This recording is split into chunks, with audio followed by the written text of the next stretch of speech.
Hey everyone, welcome back to Project Eggroll. I'm Phil, and if you told me that in 2022 I will be making a review for The Last of Us Part 1, I will call you insane, because I had originally no intent of playing this game whatsoever, but due to the feedback from the chat and how saying that if I don't play this game at all, it will be a complete sacrilege to me owning a PS5, I went ahead and purchased The Last of Us Part 1 remaster, I guess. I guess this game was remastered for the PS4 when it came out in 2013 on the PS3, and then now it has a remaster for a PS4 and now a remaster for a PS5. And originally going into the game, I heard nothing but great reviews for it.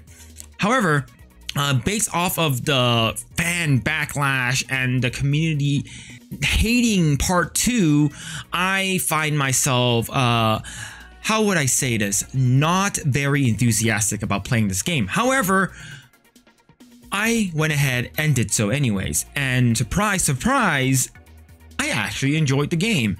The game's characters revolve around Joel, and you're basically a father that lost a daughter, and you don't know what happened to his wife, at least I don't know, and then you're in the post-apocalyptic world that's all is run by zombies and whatnot, and then you meet a little girl named Ellie, and originally I thought that Ellie was going to be an insufferable little girl. However, surprise to me that she was actually one of the most endearing parts of the game. There's a lot of life to her.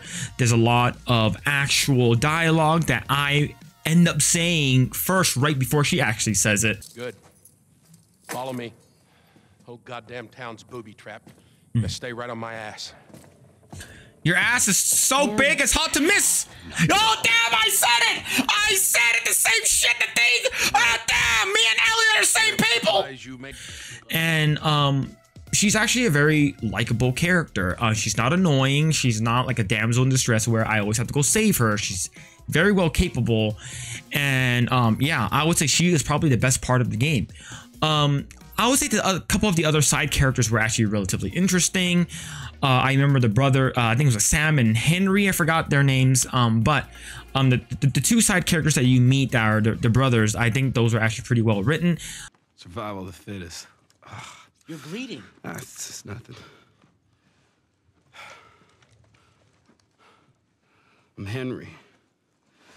This is Sam. I think I caught your name was Joel. Ellie. How many are with you? They're all dead. Hey, we don't know that. There were a bunch of us. Someone had the brilliant idea of entering the city, look for supplies. Those fuckers, they ambushed us, scattered us. Now it's all about getting out of this shithole. And then, of course, you obviously know what happens later on in the game. But Tess is actually pretty cool.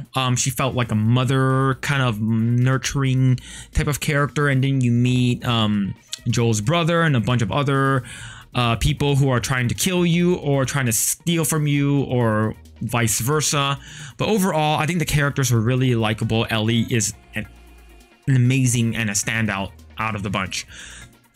Now to the plot, of course, we have a zombie post-apocalyptic world you're living in, trying just to survive, scavenge for food and stuff like that. And I guess you are trying to bring Ellie from location A to location B is because she is somehow immune to the zombie virus, even though she get bit, or I guess there's these actual chemicals in the air called spores, and she's not she's completely immune to it, and she will not turn into a zombie or whatnot. I guess she's somehow supposed to be like the cure for finding a what's it called again, a vaccine for the virus. So you're supposed to deliver her from point A to point B to the Fireflies, and very simple, very straightforward story. Of course, you get sidetracked with all these other side missions and stuff like that. Well, they're not technically side missions. The game is relatively linear. However, there's a bunch of other stuff that you can actually do in the game, such as looking for lost stuff and upgrading your weapons and stuff like that. But it's very, other than that, the game is relatively linear. I would say, yeah, the story is relatively, it's nothing to write home about. However, the fact that you don't have a great story, but what you actually have is great character between the character development for Ellie originally, finding her a little bit like annoying, but not really very capable. Having her relationship between herself and Joel starts to blossom, and she becomes a very likable character in the end. The gameplay for a 2022 game is relatively not great, right? But I heard from the creators who did a remaster of this for the PS5, wanted the game to feel exactly the same way it did back in 2013. So I have no strife against what they did, but for me, playing games such as something that has very good feedback and the aim, like, oh, let me tell you about the aiming. The aiming is absolutely atrocious. It is awful. I hate the aiming in this game, but it's supposed to make you feel like you suck. And if that was their decision, and if that was what they wanted, they absolutely succeeded. Shit, here they come. Ah, fuck you, man! That's cheating!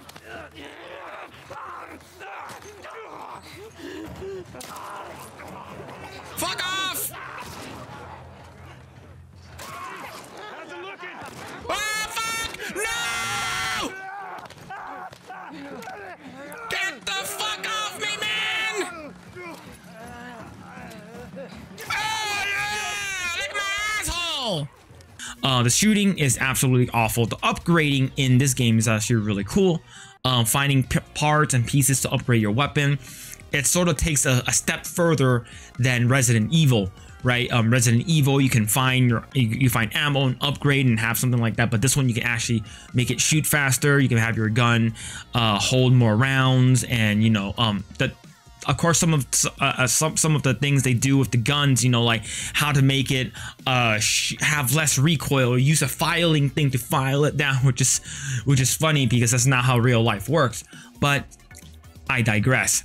Overall, I thought this game was a great game, enjoyable characters. I believe there is a DLC which I did not end up playing, so there's probably a little bit more about Ellie and a little bit about Joel that I'm probably missing out on. But overall, the game is really good. I definitely enjoyed it. It's one of those games where when people say what is the best game for the PS3 or the PS4 or even the PS5, now that's remastered on the PS5, I would say if you haven't checked out this game, I would say this game is absolutely worth taking a look. I would say I'm not gonna make a half an hour review video for this game that's been out for 9 years, right? I'm not going to do that. However, I believe Grae will be making a very in-depth review for The Last of Us Part 2. I'm not going to play that game most likely because of what I've heard, and I've already known the story. For the good thing is that I didn't know the story for this game, so I'm going into it blind. We all know what happens to Joel. If you guys don't already know what happens with Ellie, and what happens with a bunch of characters that you end up meeting and new characters that come in, and I was like, nah, I'm not probably going to ever play that game ever, so go ahead and have at it. I would say I definitely understand why everyone loves this game. Like I said, the characters are great. They're very likable.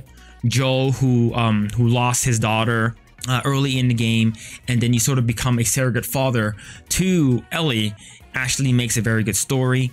It sort of reminds me of like Old Man Logan, well, at least Logan for that matter, him with X-23, and it's nice, right? You have a father figure looking after a daughter, and it's good, right? The bond between the characters, like I said, flourish in the game. You actually get to see, in the one thing that I actually thought was actually pretty cute between the father figures such as Joel and Ellie is that like she wasn't able to whistle in the beginning when you meet her, and then she actually finds out that she can, she learns and she can whistle, and I think that's a great character touch right over there. So, you know, if you played a lot of these like type of adventure games, maybe it's horror, RPG, what's it called again, or any kind of action game, majority of these games that came out back in 2013 wouldn't add a lot of these character depth into the characters, like knowing the sad stories between the brother, with Tess, with the Fireflies, with Sarah, and then Joe and Ellie. They didn't have to add this, but is actually in the game, which is actually a nice touch. If I would have to give this game a rating, I'll give it like a 9 out of 10. It's definitely for a game that's being played in 2022. I would say the game is definitely fun, worth checking out if you haven't already done so. But yeah, the fact that my chat coerced me into playing it, saying how great it is, how I have to play it, and you know, I did it. Do I regret it? No, it's a great time. Probably took me about maybe 16 to 18 hours to complete, relatively short. I played it on a regular normal setting. I didn't make it easier or harder. I thought it was great. I think that it's challenging enough, and but yeah. Other than that, I have not much else to say. Thank you guys so much for checking out this review of the game that's been out since 2013, a game that came out 9 years ago. Just pretty crazy. The graphics looks great. Overall looks fantastic. If you guys like what we do here, please go ahead and like, share, and subscribe. It definitely does help out the channel. If you guys don't and didn't like it, I thank you guys so much for hanging out for this long anyways. But with that, hope you guys enjoyed the review. We're gonna try to ramp things up a little bit more moving forward. Hopefully you guys enjoyed what you see here, and we'll catch you guys in the next one. Peace.